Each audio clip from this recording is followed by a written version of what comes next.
Rockstar Games doesn't like giving a complete ending to GTA games most of the time, and that leads to everyone asking a question about what happened to that protagonist. And that protagonist could be anyone. So today we are going to try to find out what happened to every major GTA protagonist after their respective game ends. And we are beginning with Claude.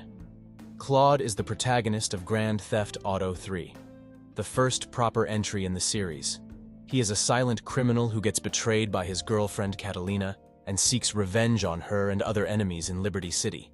But he also appears as a minor character in Grand Theft Auto, San Andreas, a prequel set in 1992, where he races and loses his garage to Carl Johnson. We will come back to Carl later. To be honest, there is not much official information about what happened to Claude after the events of GTA 3. Rockstar Games has said that he is very likely still alive, but they have not revealed his whereabouts or activities. On top of that, Rockstar has separated universes, which makes it more difficult. I think he may have continued his life as a drifter, looking for work from more dangerous people, or that he may have left Liberty City for another location.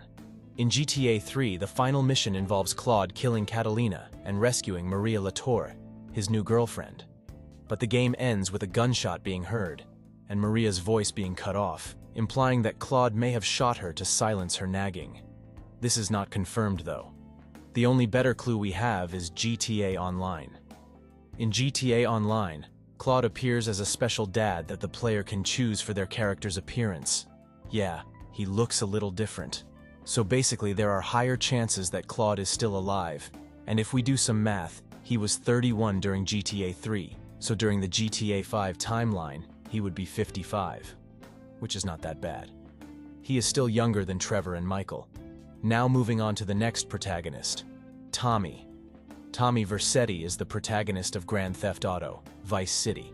He is a former member of the Forelli crime family who becomes the kingpin of Vice City after killing his former boss, Sonny Forelli, and taking over his drug business. Yeah, he had quite a ride. After the events of Vice City, Tommy's fate is unknown. He is not seen or heard from again in any other Grand Theft Auto game. But again, he is briefly mentioned by his former friend and lawyer Ken Rosenberg in Grand Theft Auto, San Andreas, a game set in 1992 and 6 years after Vice City. Ken, who is addicted to cocaine and suffers from flashbacks, calls CJ Tommy by mistake during the mission called The Meat Business. CJ does not seem to know who Tommy is, and Ken does not explain further. This implies that Tommy and Ken have lost contact since Vice City, and that Tommy's reputation is not widely known outside of Vice City. Also, let me tell you that there are no official statements from Rockstar Games. We can only speculate. Tommy continued to rule Vice City as the most powerful crime lord, expanding his empire and eliminating any threats or rivals. He maintained his alliances with some of his former associates, such as Colonel Cortez, Mercedes Cortez, Avery Carrington, Phil Cassidy, and Umberto Robina. He also kept a low profile and avoided attracting attention from the authorities or other criminal organizations. Or maybe Tommy retired from the criminal life and settled down in Vice City, enjoying his wealth and luxury. He may have married Mercedes Cortez, his love interest in Vice City, and started a family with her. He may have also invested in legitimate businesses, such as the ones he acquired in Vice City, and became a respected businessman and philanthropist. Also, maybe Tommy left Vice City and moved to another location, either in the United States or abroad. He may have done this to escape from his enemies, to start a new life, or to pursue other opportunities. He may have also changed his identity and appearance to avoid being recognized or tracked down by anyone who wants to harm him. But the worst of all, Tommy was killed by someone who wanted revenge, power, or money. He may have been betrayed by one of his allies, such as Ken Rosenberg, who was pressured by the mafia to turn against him. He may have also been targeted by other gangs, such as the Colombian cartel, the Haitians, or the Cubans, who wanted to take over his territory and business. He may have also been assassinated by a hired hitman, a corrupt cop, or a rival crime boss. Again, these are all just theories, whatever you want to believe. Next, CJ. CJ, or Carl Johnson, is the protagonist of GTA San Andreas, a game set in 1992. His fate after the game is not officially confirmed by Rockstar Games, the developers of the GTA series, but there are some hints and theories based on the events of GTA San Andreas and GTA 5, which are set in 2013 in the same state, but a different universe. Maybe. One theory is that CJ continued his life of crime, expanding his empire and becoming a powerful figure in Los Santos, the city where he grew up. He also maintained his alliances with the San Fierro triads, who ran the Four Dragons Casino, and the government agent Mike Terreno, who helped him rescue his brother Sweet from prison. CJ also owned several properties and businesses in San Fierro and Las Venturas, as well as the rap contract of Mad Dog, a famous musician.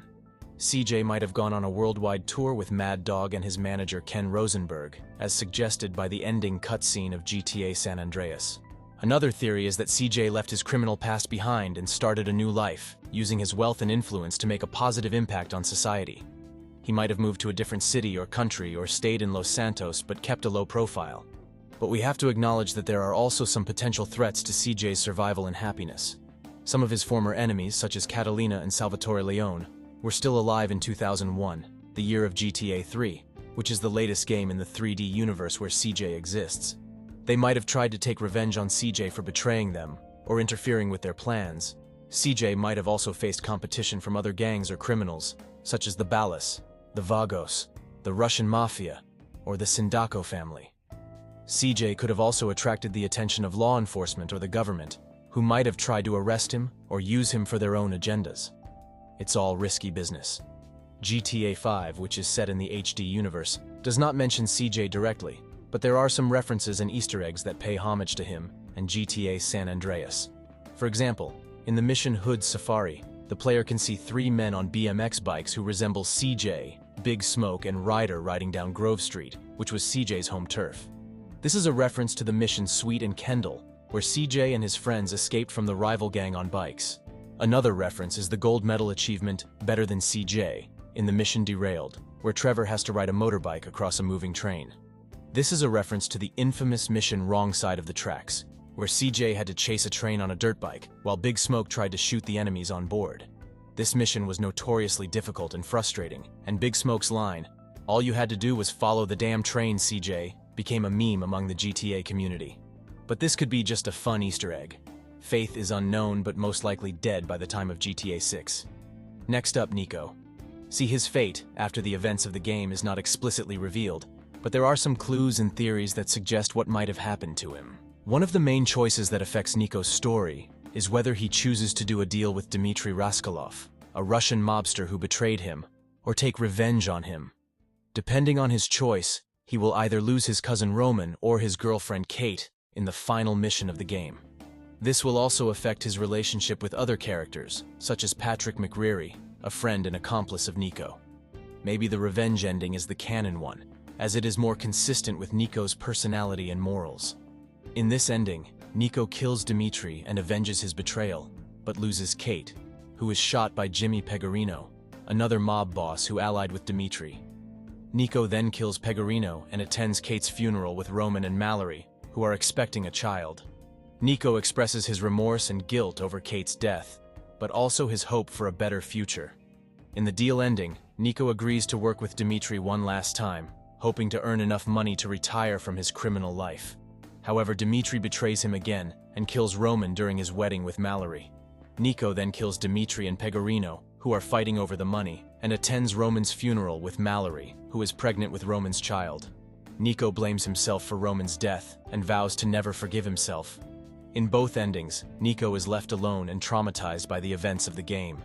He has lost many of his friends and enemies, and he has no clear purpose or direction in life. However, he still has some contacts and allies, such as Little Jacob, Brucey Kibbutz, Bernie Crane, and the United Liberty Paper Contact, who helped him find and confront the man who betrayed him during the war, Darko Breivik. In Grand Theft Auto 5, which takes place 5 years after GTA 4, Nico is mentioned a few times by some characters, but his whereabouts and status are unknown.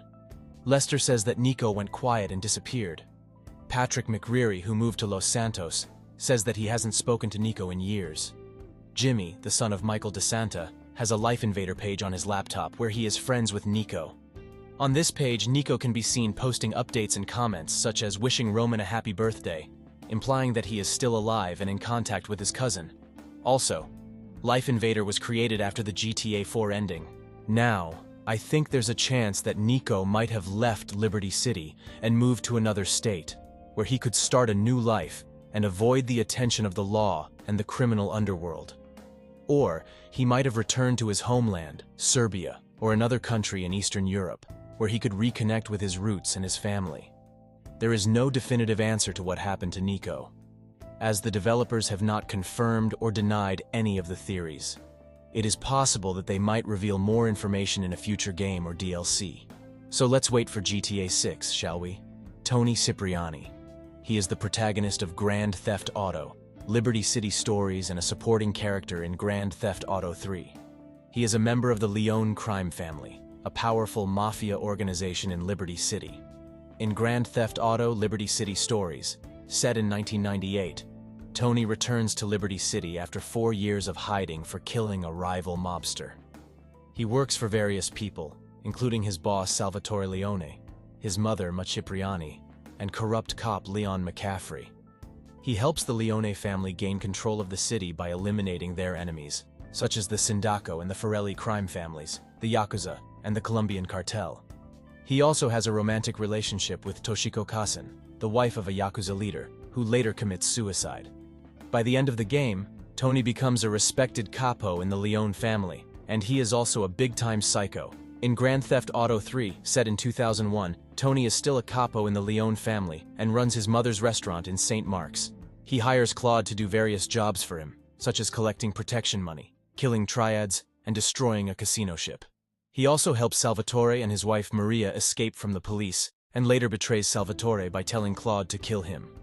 He is last seen in the mission, The Sicilian Gambit, where he and Claude defend the Leone mansion from an attack by the Sicilian mafia. Finally, a protagonist with a clear-cut ending. Next up, Vic. Vic Vance is the main character of Grand Theft Auto, Vice City Stories. He is also a minor character in Grand Theft Auto Vice City, which is set 2 years later. Vic's journey has been crazy. Vic was a soldier in the U.S. Army, stationed in Vice City's Fort Baxter Air Base in 1984. But then, he was dishonorably discharged after his corrupt supervisor, Sergeant Jerry Martinez, got him involved in drug trafficking and prostitution. He worked as a gun runner, drug dealer, pimp, robber, loan shark, and smuggler, forming his own crime family with his brother Lance. But remember, he also made enemies and allies with various gangs and criminals in Vice City, such as the Cholos, the Trailer Park Mafia, Phil Cassidy, Ricardo Diaz, the Mendez brothers, and Umberto Robina. He was killed in 1986 by hitmen sent by drug lord Sonny Forelli, who ambushed him and Lance during a drug deal with Tommy Vercetti. So, yeah, he's dead. Rockstar also confirmed him. I'm just wondering how he went from badass to clown in the span of 2 years. Now let's finally talk about GTA 5. I know you all know, but let me still remind you that there are 3 possible endings for GTA 5, depending on the choice that Franklin makes. Kill Trevor, kill Michael, or save both of them.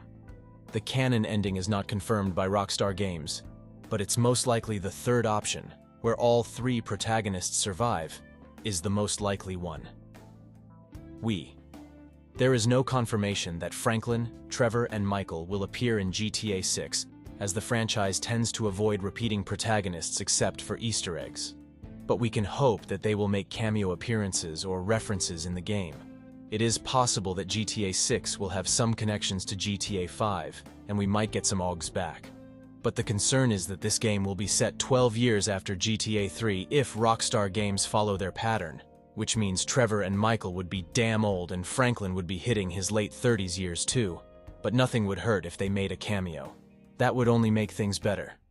GTA 5 is going to reveal a lot of things. Seriously, I can't wait. And this brings us to the end of the video. I hope you found it informative and that it gave you answers to your questions. You can go ahead and subscribe to the channel to show some powerful support. And again, I'll see you in the next video. Until then, take care and have a nice day.